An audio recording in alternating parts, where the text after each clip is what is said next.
We are now, so we're on the next topic.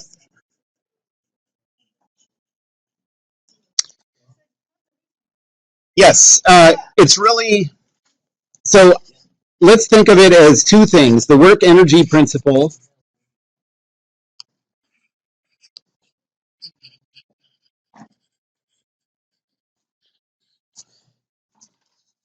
and conservation of, a lot of times people say conservation of energy because it's shorter, but it's really conservation of mechanical energy.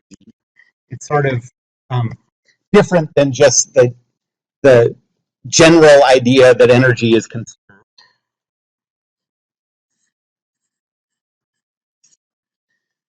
Um,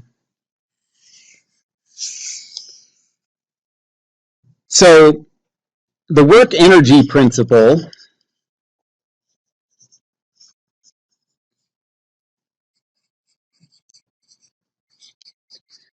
um,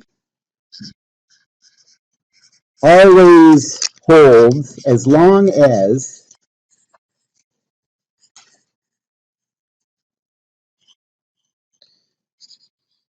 no energy um,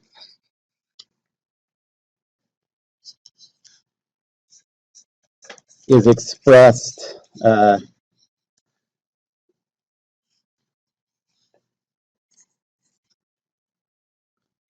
This is sort of a weird wording, but as long as no energy is expressed uh, non-mechanically. Well, as yes, that's a better. As long as all energy is expressed mechanically. Okay, so let me give some examples of. Okay, so for example, um, there's no thermal energy.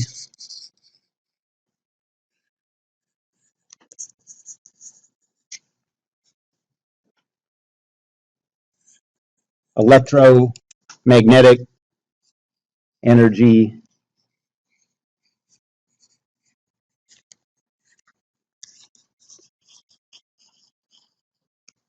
There's all these ways that energy can be expressed. We're just talking about, so there's not going to be big changes in temperature. There's not going to be a lot of electrical or magnetic stuff going on. In certain cases, so you can think of the work energy principle as the more general rule. In certain cases, bless you, the work energy principle can be simplified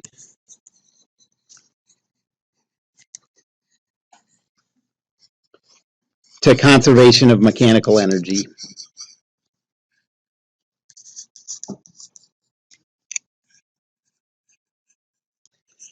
Okay, so the requirements for using conservation of mechanical energy are more strict than for using the work energy principle. So that right there says that conservation of mechanical energy is a very different thing than the totally general idea of conservation of energy. So don't confuse restrictive conservation of mechanical energy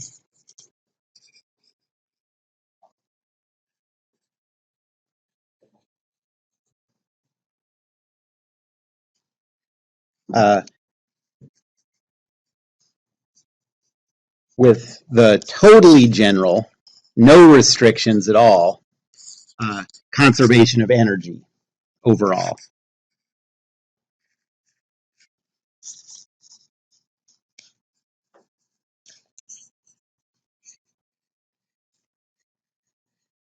So really, what we're doing here is we're saying, so conservation of energy, there's a million kinds of energy.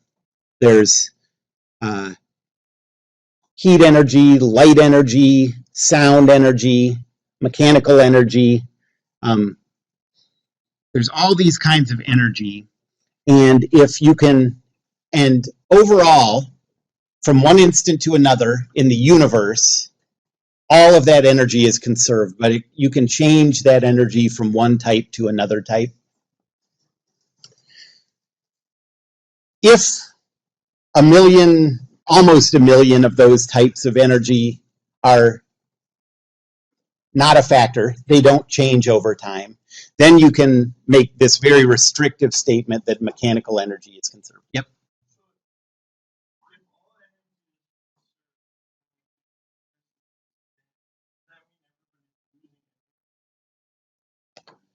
That's a good question. That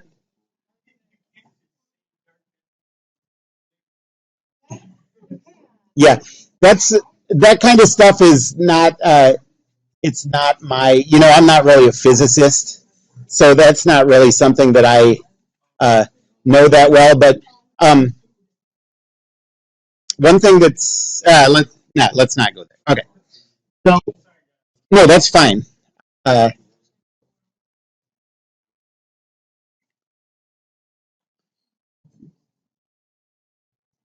all right, so here are the steps that we're going to question.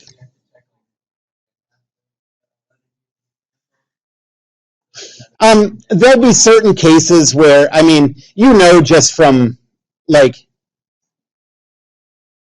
things that happen on the tabletop or whatever, where there's not changes in temperature, are gonna meet these requirements.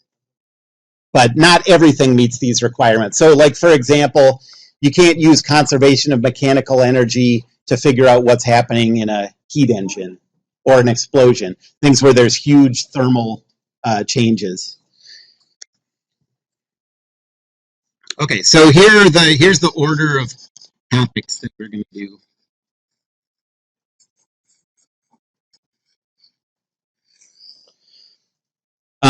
So first, we already talked about this. I'll mention it again, but first we have to do the mathematical preliminary of talking about the dot product and what it means. Did that.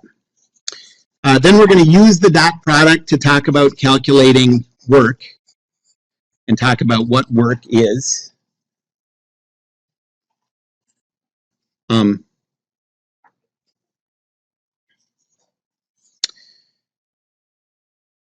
Then we're going to talk about the work energy principle.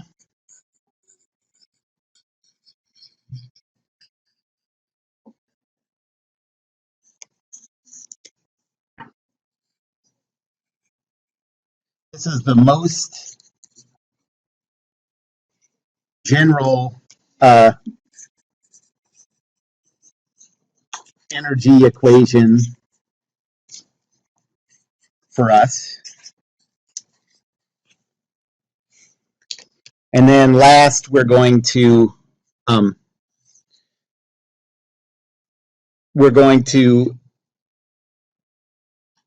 show how in specific cases the work energy principle transforms into conservation of mechanical energy. Yeah.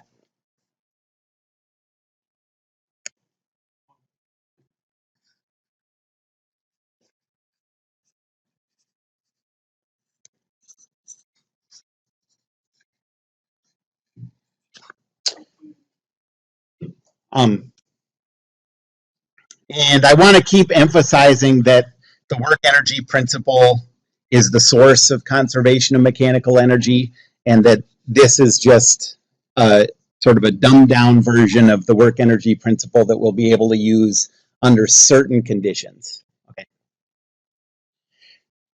All right, so dot product.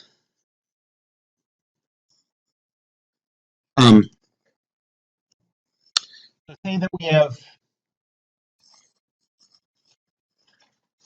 two vectors,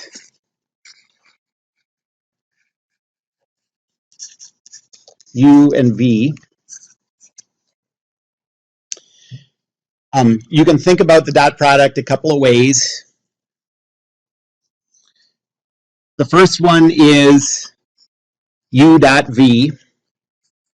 is equal to the x component of u times the x component of v plus the y component of u times the y component of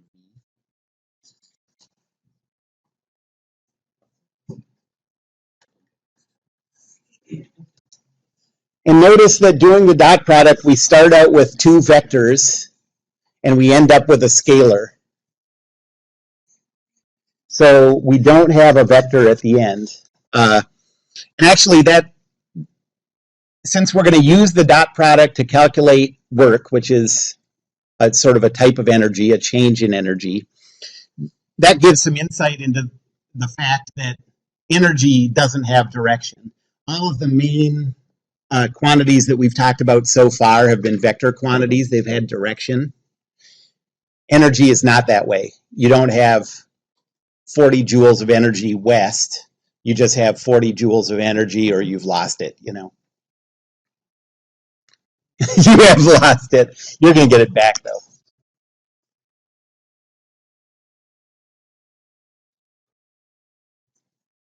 The other way to do this calculation is find the magnitudes of those vectors and multiply them together. And then multiply the product of those magnitudes times the cosine of the angle between them. They have to be tail to tail.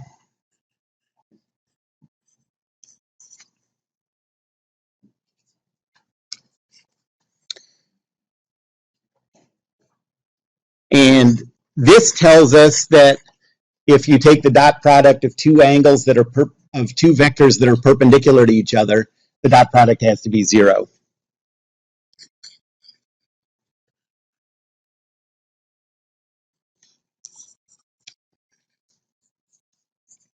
Dot product of two perpendicular vectors is 0.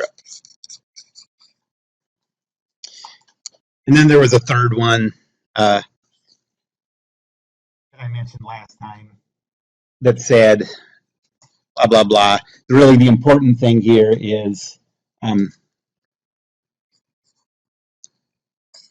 if u and v are less than 90 degrees apart, within 90 degrees of each other, and the dot product of u and v is positive,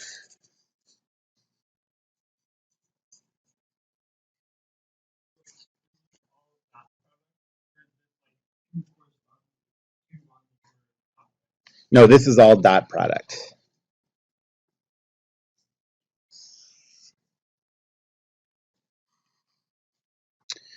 And if u and v are more than 90 degrees apart, u dot v is negative.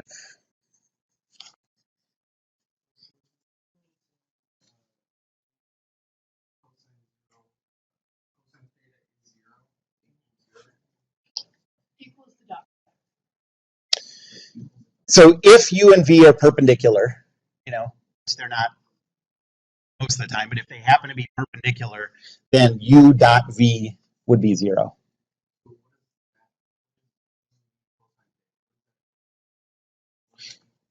This is the dot product. It's just another way to think about it.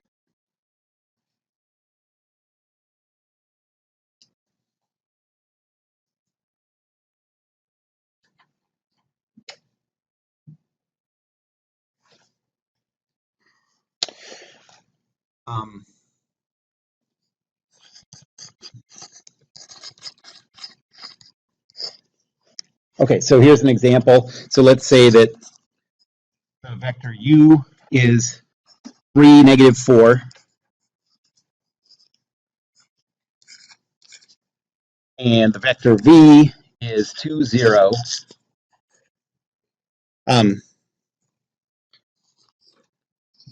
We want to calculate u dot v.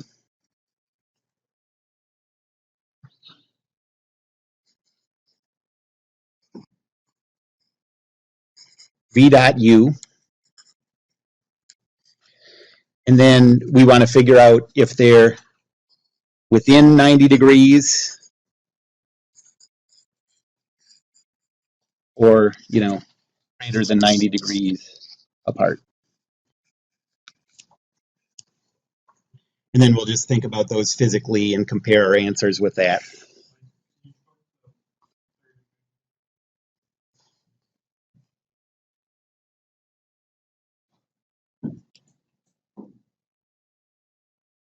Oh wait, have we talked about this part already?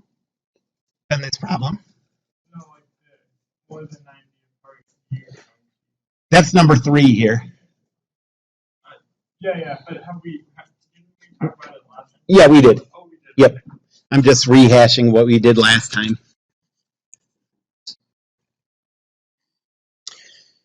Okay, so for part A, what's U dot V? So the dot product of 3, negative 4 with 2, 0 is 3 times 2 plus negative 4 times 0, and that's 6.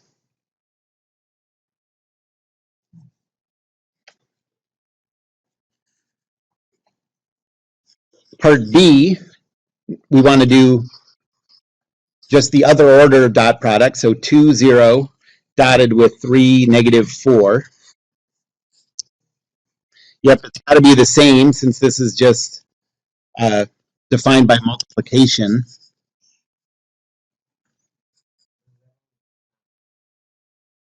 That's right. Yep.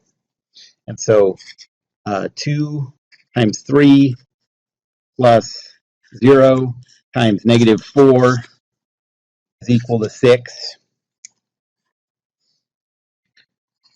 So the order of the dot product doesn't matter.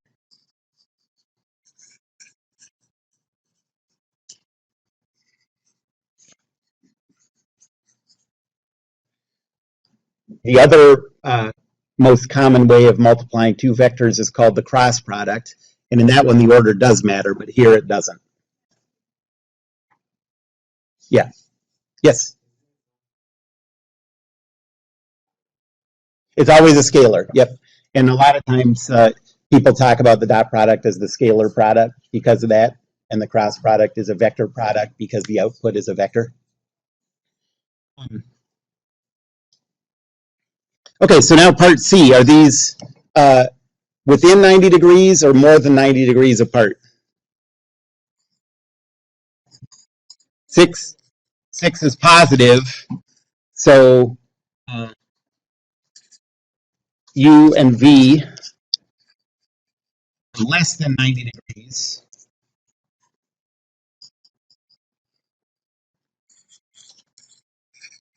Okay, so let me draw those two vectors out.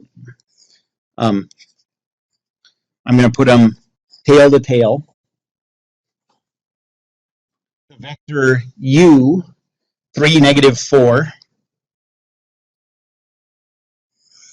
looks something like that.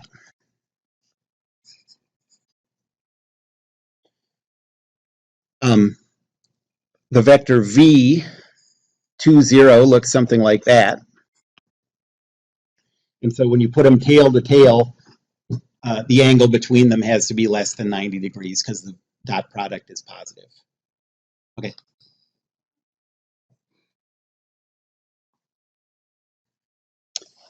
Okay, here are a few things to notice about the dot product.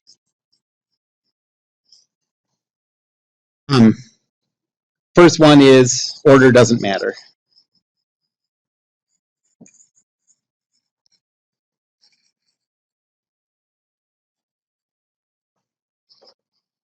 U dot V is equal to V dot U.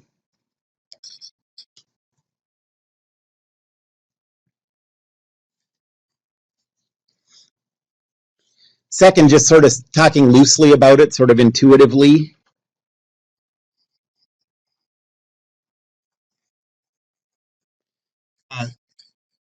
Dot product tells you something about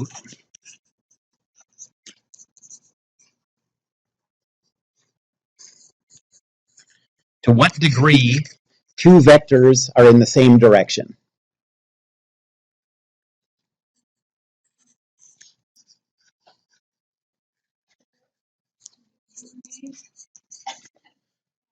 To what degree two vectors are in the same direction. I stand by that sentence.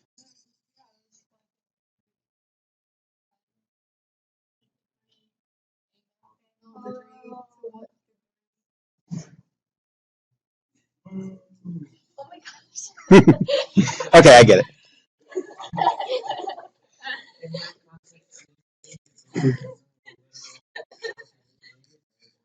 No, to what?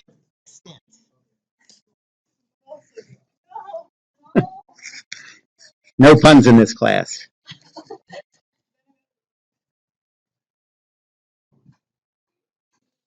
And the third thing is that if U is perpendicular to V, then U dot V is 0. That makes sense if you think about number 2, because two vectors that are perpendicular to each other aren't in the same direction in any way, and so the dot product has to be 0. It also makes sense if you think about the cosine relationship.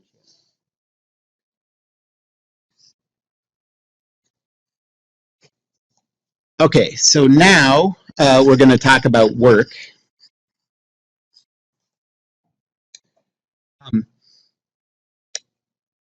And work has a very specific physics meaning that's different than our sort of loose everyday language meaning of work. Work is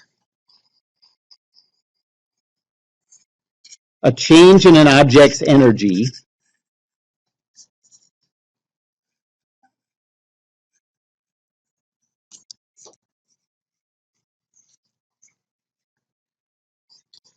due to the application of a force.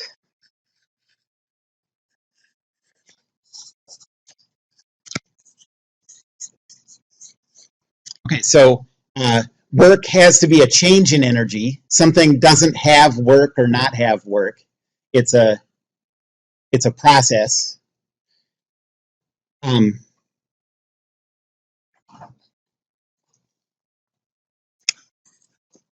Positive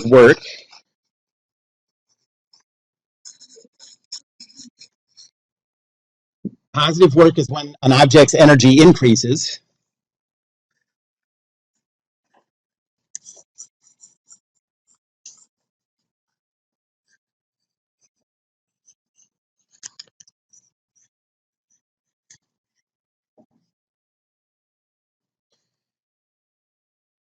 Negative work means the object's energy decreases.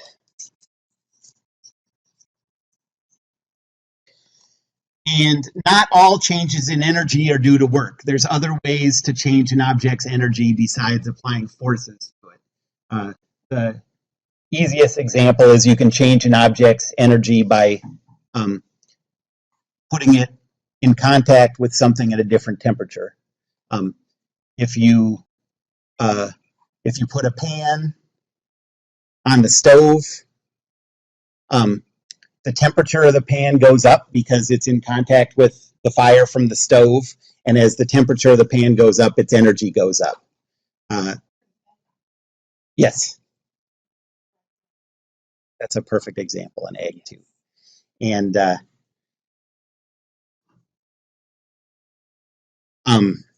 that way of changing energy is called heat. But in this class, we're only dealing with work. So that's only applications of force.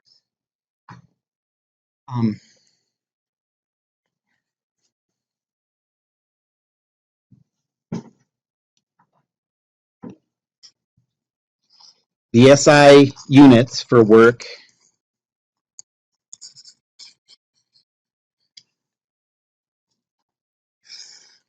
are newtons times meters. And if you do all the manipulations, yes, very good. This is joules, capital J, which is the same thing as, remember, with kinetic energy, we had units of kinetic energy is 1/2 times the mass times the speed squared. So we get these funny units of kilograms, meters squared per second squared. But that's actually equal to joules too. So this is the units for any type of energy.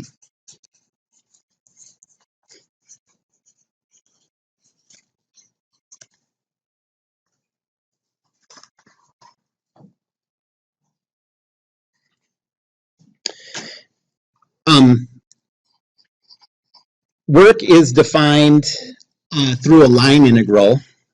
So here's the line integral definition of work.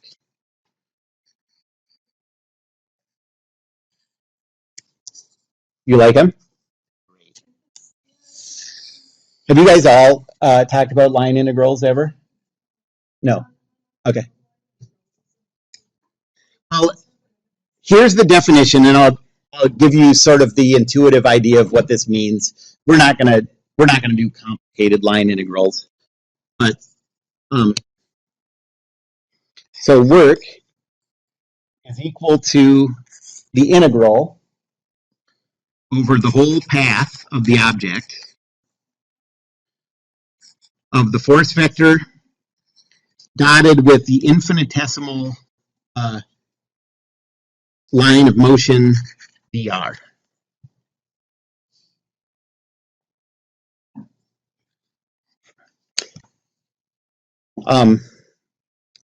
And so here is kind of the idea. If an object's moving along a path like this, you can break down that path into a succession of infinitesimal motions, infinitesimal vectors. So that little motion is dr. Okay. The object at that location has a force applied to it like this.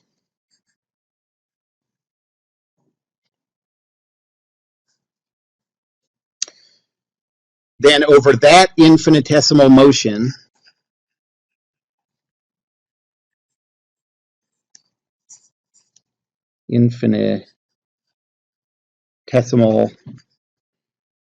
motion, you get an infinitesimal amount of work, dw, which is equal to F dotted with dr. So that's just using a dot product. Mm-hmm. Yes.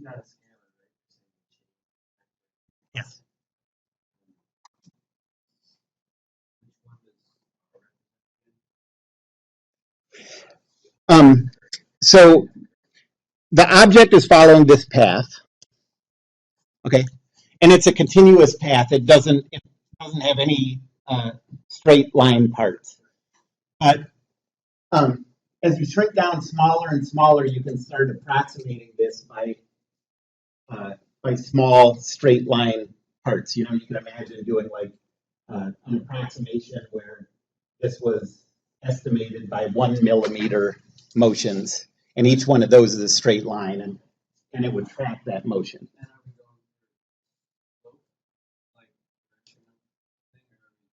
No, we're not doing anything like that. We're just coming up with all these infinitesimal, these tiny little 1 millimeter vectors dr, and figuring out the force that's applied to that object as it makes that 1 millimeter motion.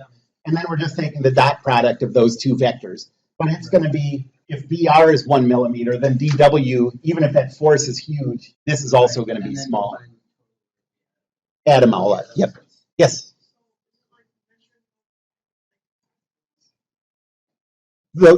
Is that what the work is measuring? Well, what we're doing is we're using what we know about the force at every location, and about the path to figure out how much energy the total force is adding as the object goes from here to here.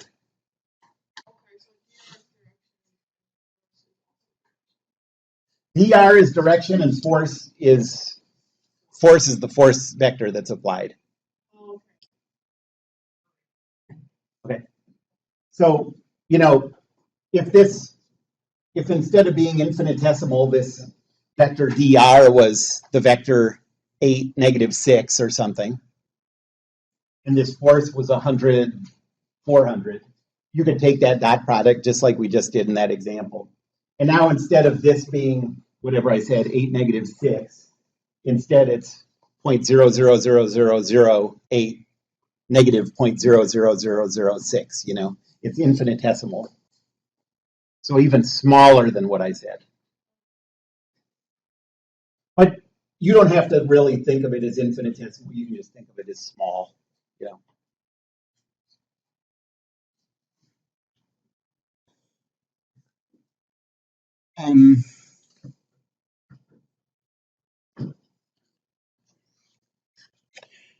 Another way to think of this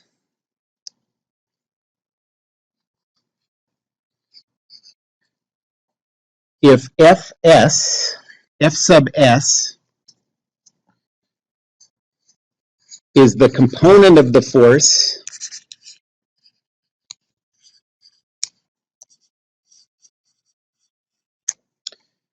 that's parallel to the path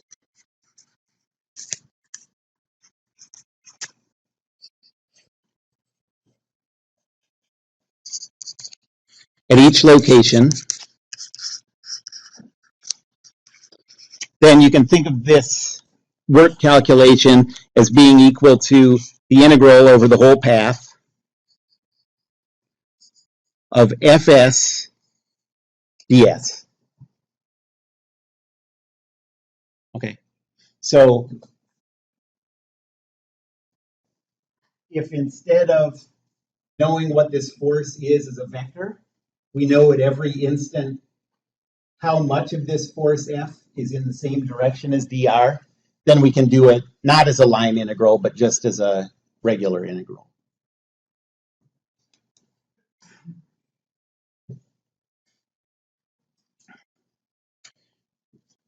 One thing to notice about these definitions,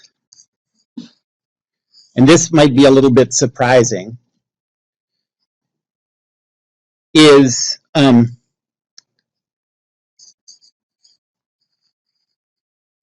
matter how big the force is,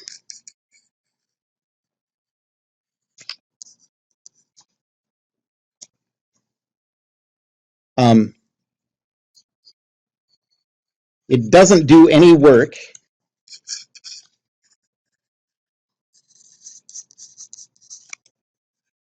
if the object doesn't move.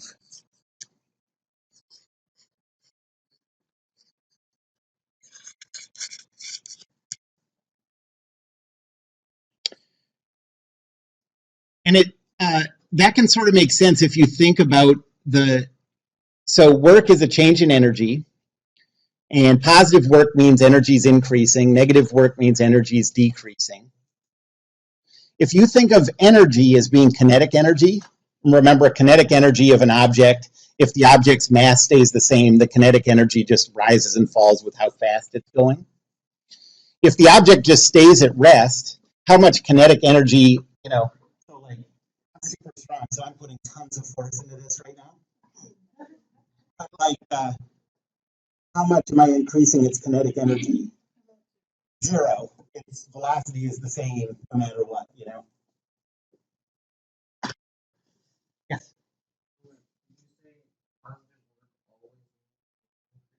Yes. Positive work means an increase, yes, and negative always means a decrease.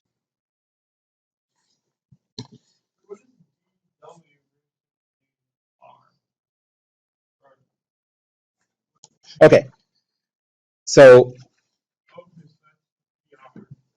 dr is that little piece of the path. So the whole path is made up of a sum of little vectors dr. Okay, you can trace all these little vectors dr to follow that path. So here's the first dr, second dr, and it just follows that path around. So basically, this is telling you the direction. Not basically, this is in fact telling you the direction of that path at that instant. And then what was the other integral of that times dx? The difference there is we did the work, instead of doing it as a dot product, we did the work of calculating the part of the force that's parallel to the path.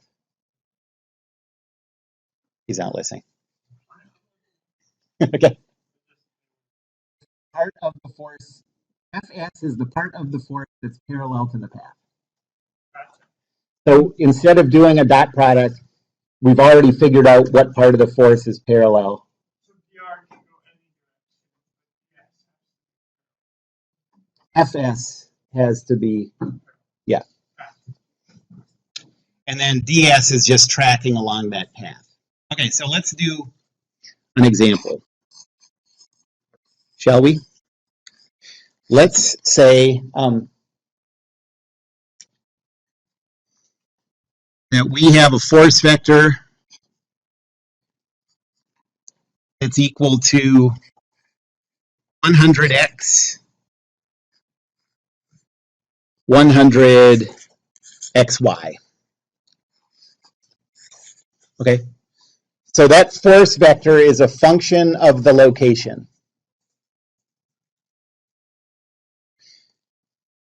And that force vector is applied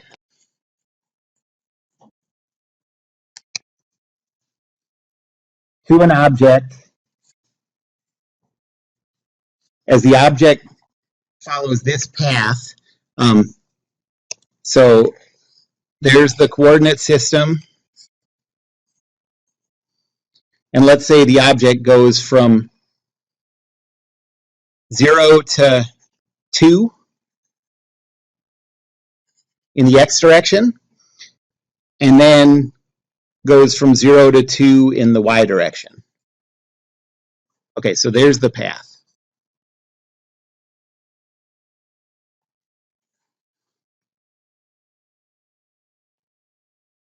Okay, well, I'm going to break this path up into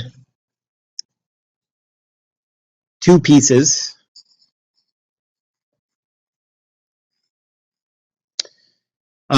The first piece is, the first path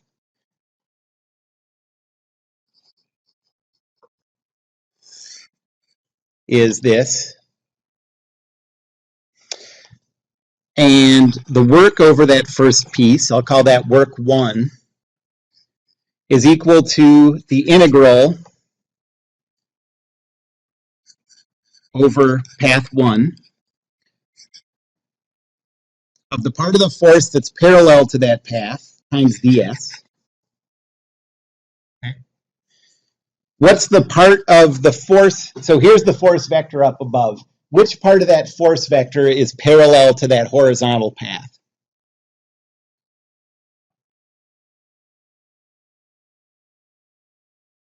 Well, it would be the horizontal component of that force vector. Okay. So it's going to be the 100x. So 100x times ds from 0 to 2. And so that's 50x squared. Yes, yeah. Dx, I guess, since path is along the x-axis.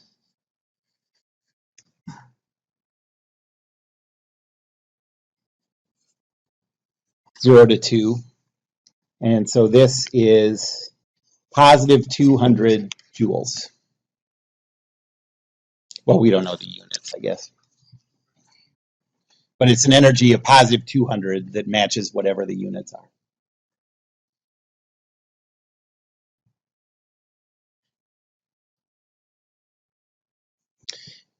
And then the second path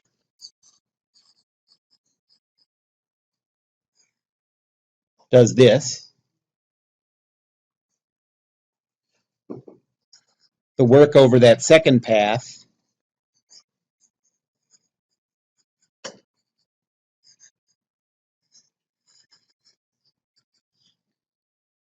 is the integral.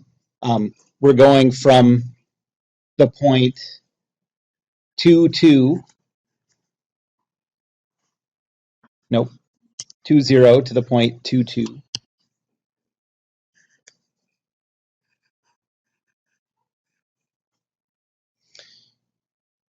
For this vertical path, what's the part of the force vector that's parallel to the path? 100xy, the vertical part of that vector, the y component. So we have 100xy dy.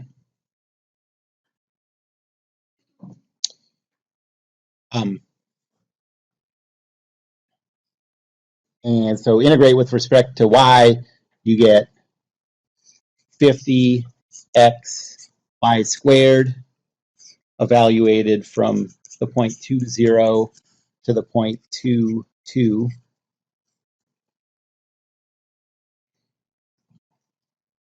And you get 400.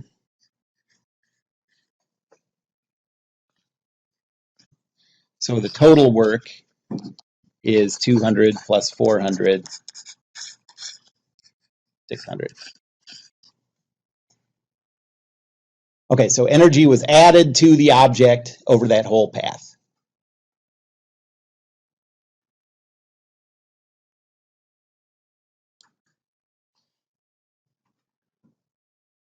Any questions about that?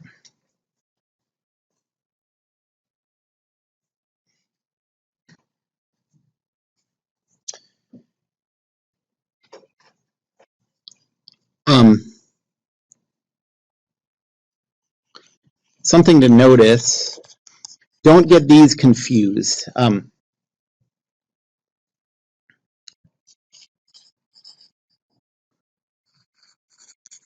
Don't confuse impulse with work. The way you calculate them, according to their integral definitions, is similar, but impulse is an integral of force with respect to time,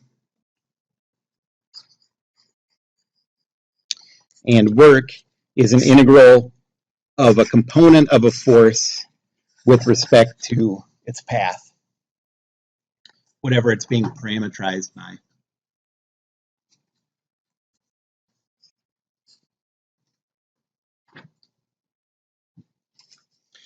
If you start out with a force and you integrate with respect to time, you're getting impulse. If you integrate with something related to position, you get something that has to do with energy. Okay? So, FMS, that's the parallel. Yes. You can see that because it's not a vector. It doesn't have a vector symbol. So you're just figuring out how far it's going in the direction of the path. But all of this stuff is pretty complicated. I don't think you have any problems related to that. What you are going to do is, so if you've missed all of that up until now, that's okay. Here's the part that you need.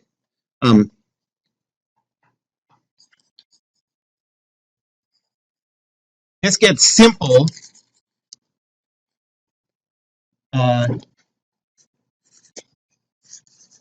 in the case of a constant force vector.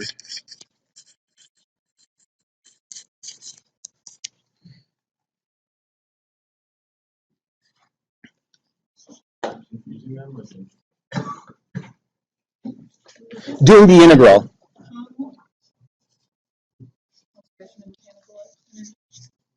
Not yet. But if the force F is constant,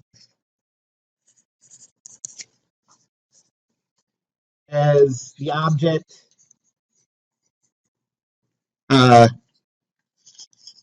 goes through the displacement, makes the displacement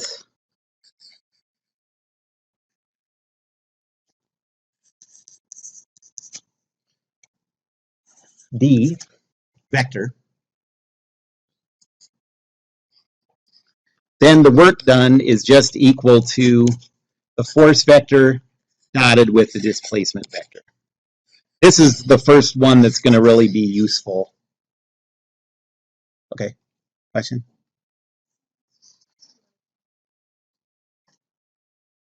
Okay, so let me do an example and then we'll take a 10-minute break.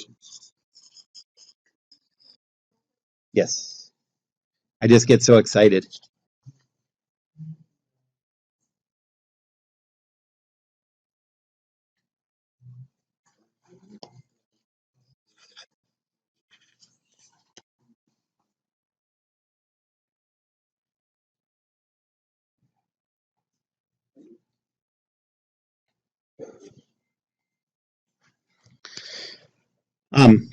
Okay, so here's an example using this. So let's say that a force vector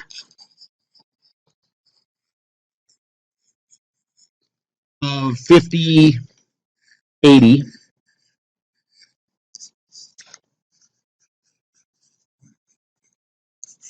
is applied to an object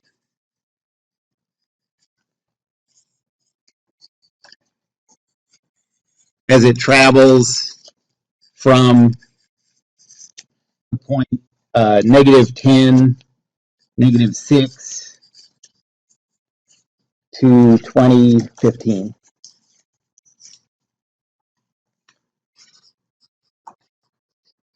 What's the work done by that force vector?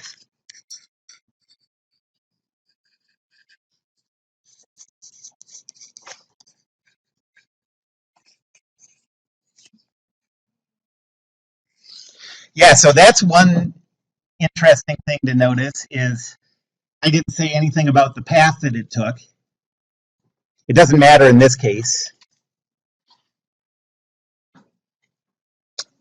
But the work is equal to the force dotted with the displacement.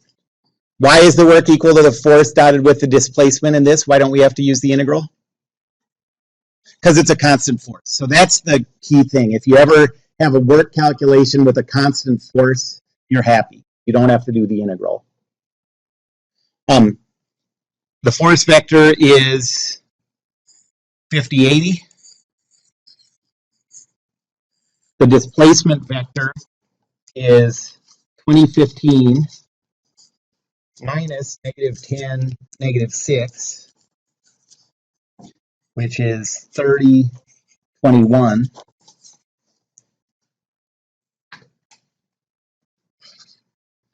And so the work is 50, 80, dotted with 30, 21, which is 50 times 30 plus 80 times 21. Yes, I would like the answer. You have it?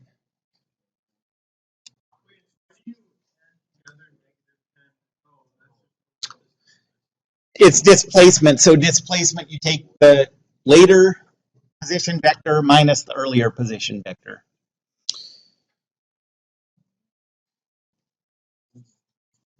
$3,100. And if the units for force were newtons and the units for displacement were meters, this would be in joules. I know I just hadn't finished that 8 yet.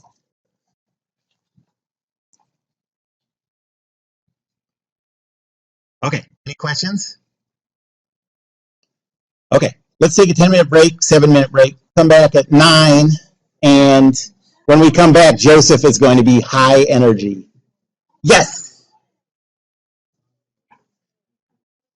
Time to learn. Okay, so here's where we are. We went from the definition of work to coming up with a simple version of work that works as long as the force is constant, And now we did one example, but it was kind of like a mathematical example. Now we're going to do our first one that sort of connects it to the physical world. Okay, so let's do this example where we have this ample gentleman on an elevator. The Ample Gentleman? That would be a good band.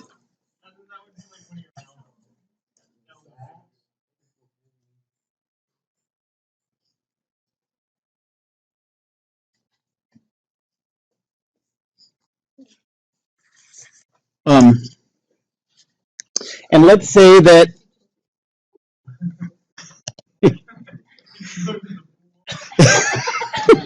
he's going up to the laundry room.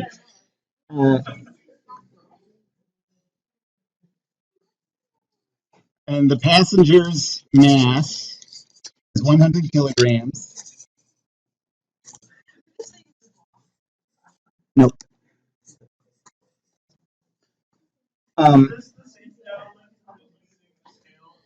Yes.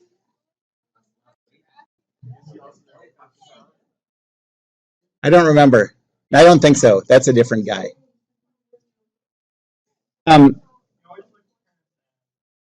Yeah. He just saw Ladybird. And the elevator is going up with a constant speed.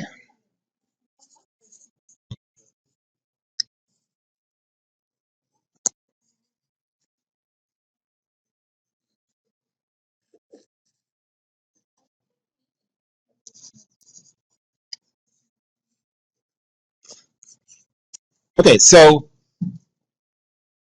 if the elevator rises 10 meters,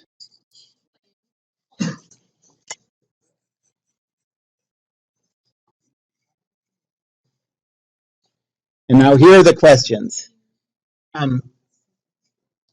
First, what's the work done on the passenger by gravity?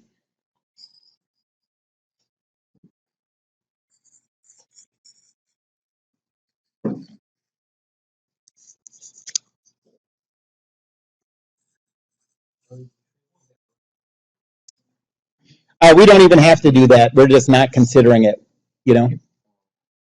We would need the mass of the elevator if we were calculating the work done on it. So what's the work done on the passenger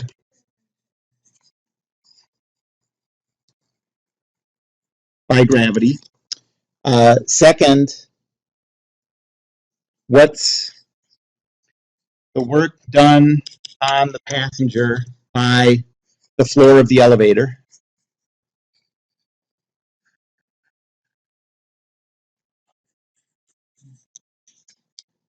Those are the only two forces acting on this guy. Yep, question?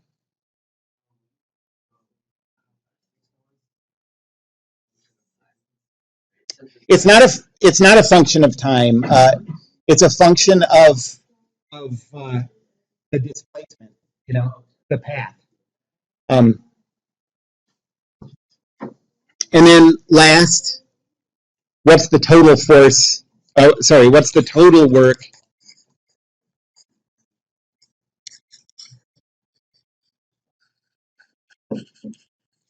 done on the passenger?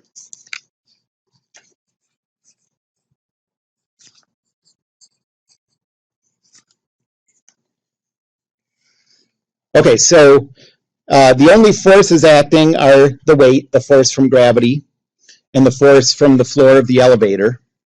So we're just going to calculate those independently and add them up. And if you think of work as a change in energy, you can think of it as a change in kinetic energy. What do we expect the total work to be? What's the change in kinetic energy of that passenger as the elevator rises 10 meters at a constant velocity? The change in kinetic energy is going to be zero because the mass doesn't change and the speed doesn't change. Okay? Who's with me on that? Yes. So if the speed doesn't change, the kinetic energy doesn't change, we expect the total work to be 0. Okay? So let's do the calculation and see that that happens. Okay, so first, for A, what's the force vector applied to the passenger by gravity? Yep. So negative 98.1. Nope, 981.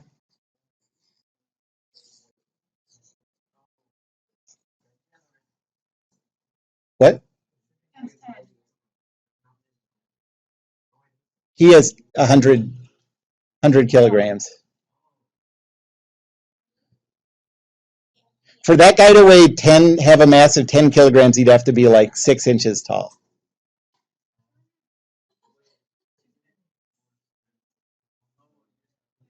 That's just the force. Yep. And now with the displacement, if he rises 10 meters, that's a positive 10 meters in the y direction, so that's 0, positive 10. This is newtons, this is meters. And so the work done by gravity is 0 times 0 plus negative 981 times positive 10. And so that's negative 9810 joules.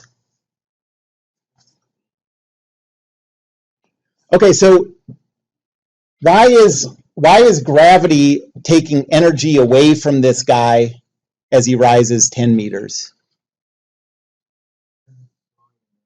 Yeah, that's right. Like if you think of the force of gravity is going against the velocity vector, then what gravity is trying to do is slow him down. If this guy rose 10 meters while this downward force of gravity was applied, and there were no other forces acting, then gravity would have the effect of slowing him down. Like you could think of if he was in free fall being launched up into the air, and the only force was that downward force of gravity, he would start out fast and slow down over those 10 meters. Okay? So gravity is taking energy away.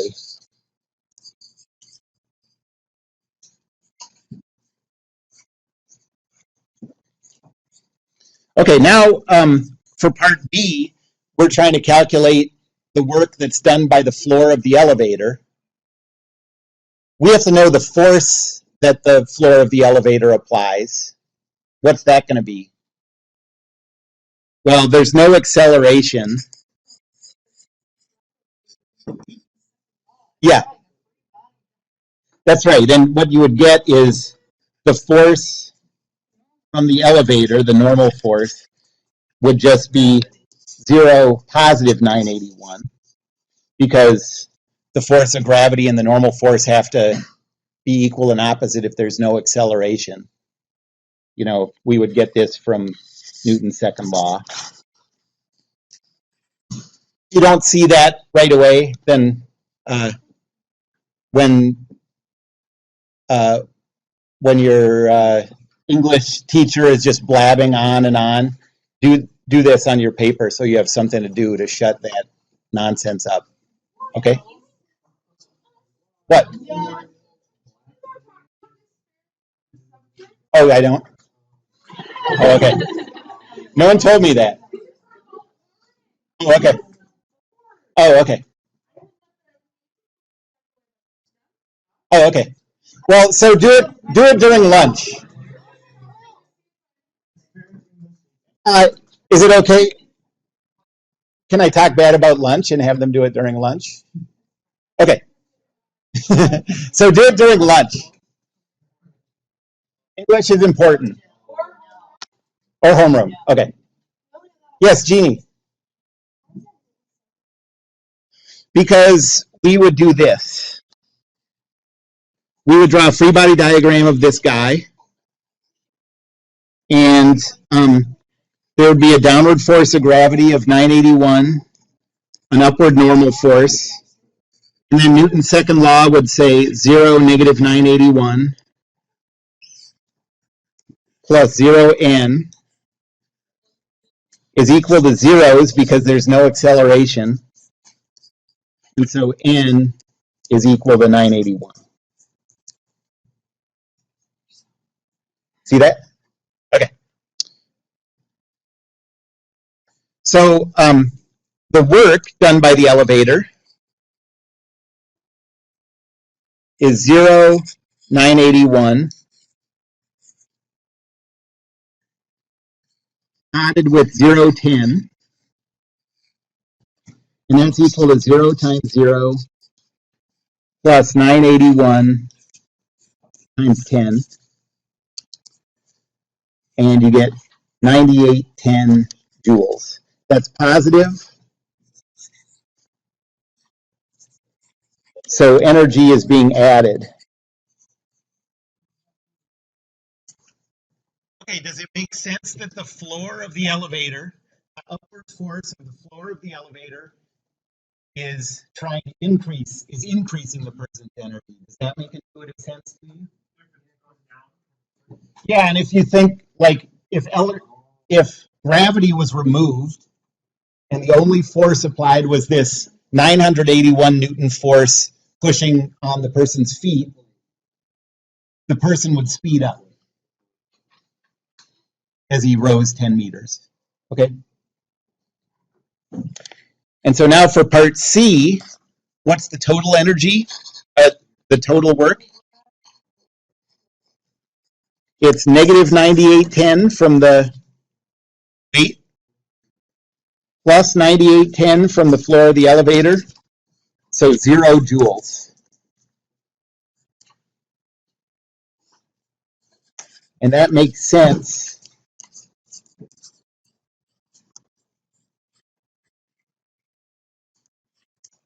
because the speed is constant. Okay, here's a brain teaser for you. Ready? Explain this to me. So if the intuition of that makes sense, now think about a case where the person, as the elevator rises 10 meters, speeds up. So the elevator's speeding up over those 10 meters. Okay? Yeah, that's right. So now the total work, the kinetic energy is increasing. Okay? So now the total work has to be positive. So how does it, thinking about it this way, how does it make sense that the total work would be positive? Yeah. Right. That's right. So because there's acceleration, positive acceleration, the floor of the elevator would need to be pushing harder.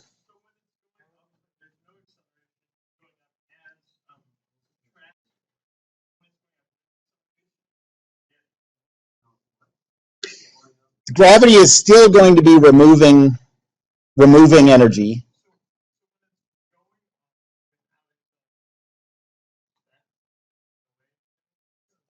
Gravity is always, any force that's acting in the opposite direction of the displacement is taking away energy. If it was the only thing acting, the thing would be slowing down. So gravity is still slowing the person down, removing energy, but now the normal force to make the person accelerate has a bigger magnitude of force going up than gravity does down. And so the floor of the elevator is going to be adding more energy to the passenger than gravity is going to be removing, and you get a positive. Yes?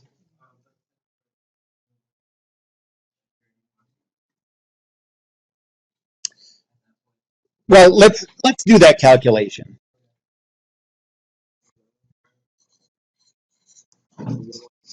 Okay. So now let's say the acceleration is 0, 2. meters per second squared. Okay. So the force applied by gravity is still 0, negative 981. Free body diagram of the passenger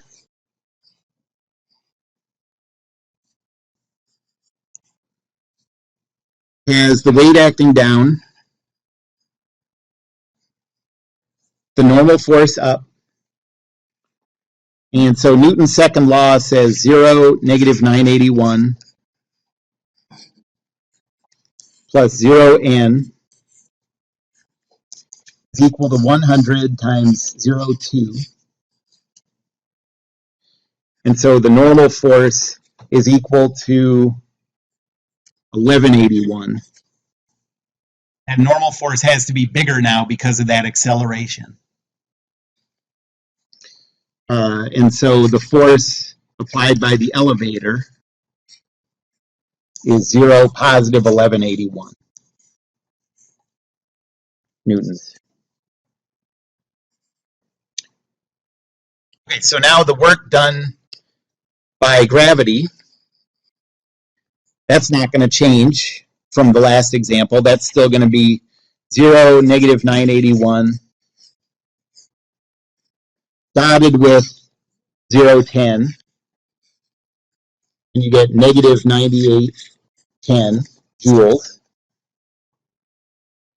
Who's with me? Nobody? That's terrible. Who is not with me? This is the same, right? Anybody who is not with me, that's terrible. Be better people.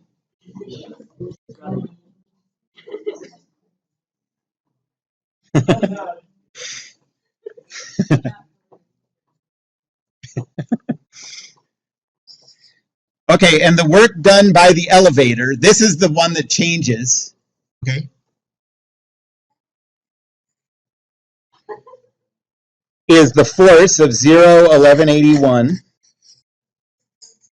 Yeah, dotted with 0.10. So that's 0 times 0 plus 1181 times 10. And that is 11,810 joules. And so the total work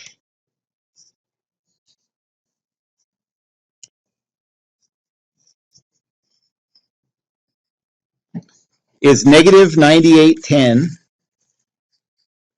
plus 11,810, and that is equal to 2,000 joules. It's positive, so energy is increased.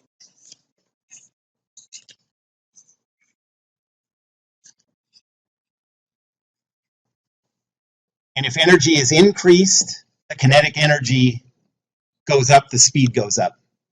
So this increase in energy, or this positive value of work, tells us that the elevator is speeding up. Yeah. So it would be the opposite. Yep. If it was slowing down, you'd have a smaller normal force than the weight force, and you'd get a net negative work.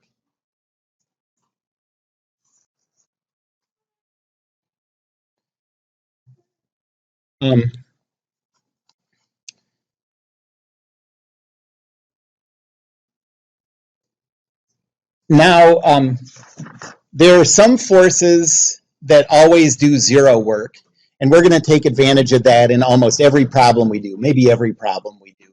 Well, not this one.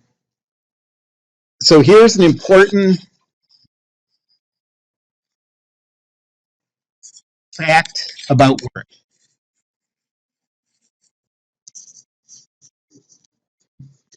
Because work is defined with this dot product idea,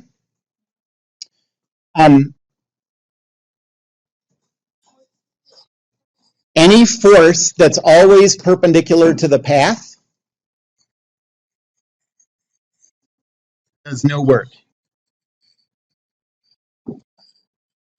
Yeah. Any force that's always perpendicular to the path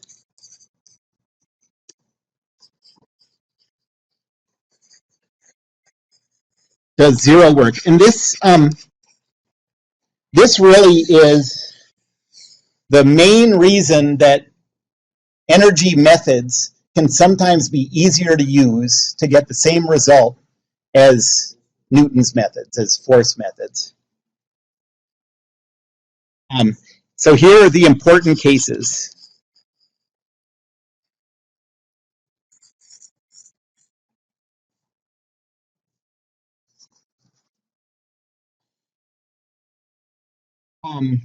The first one, the most important example, is any normal force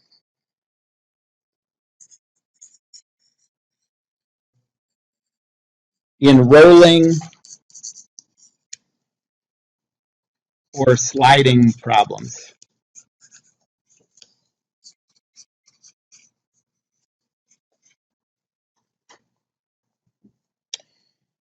So if you have let's say a cart rolling down this incline,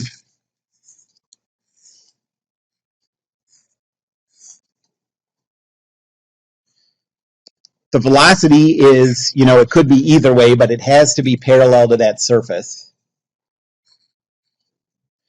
The normal force is perpendicular to that velocity.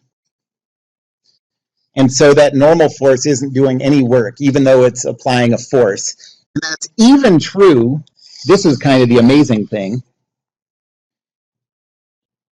if you don't have a flat surface. Because if this cart's rolling along this surface, the velocity at this instant is tangent to the surface. The normal force is perpendicular to the surface. And so those normal forces do no work.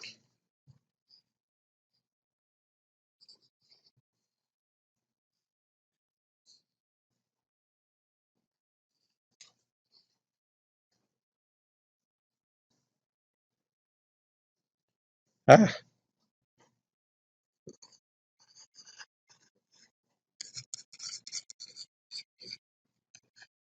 Now, you can't always assume that any normal force does zero work. We just saw that in the elevator example. But if you just have a surface, fixed to the ground, and an object is rolling or sliding along that surface, then that normal force does no work. And that means that you don't even have to know what the normal force is to know that it does no work. Yes, but right, that's true.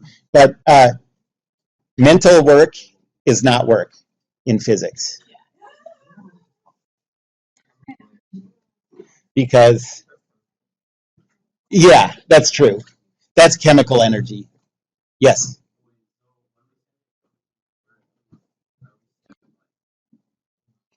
They don't change the energy of that thing.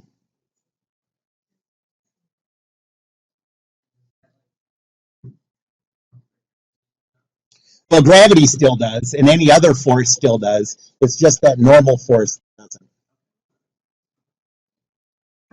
And the other one, I'm going to say this and then I'm done. Yeah, usually.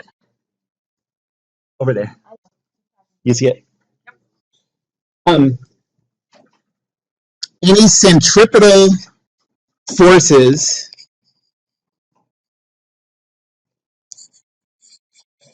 in circular motion. Centripetal. That's not funny.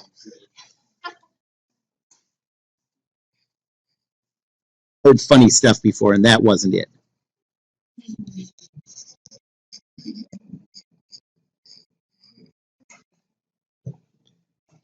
Centripetal. Forces in circular motion.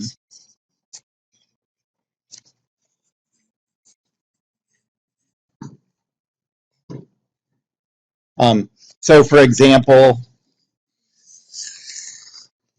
let's think about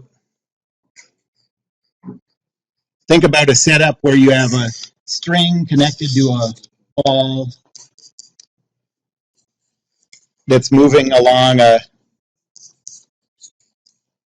circular path. The velocity is perpendicular to the path at every instant. That centripetal force is towards the center. That's perpendicular to the velocity.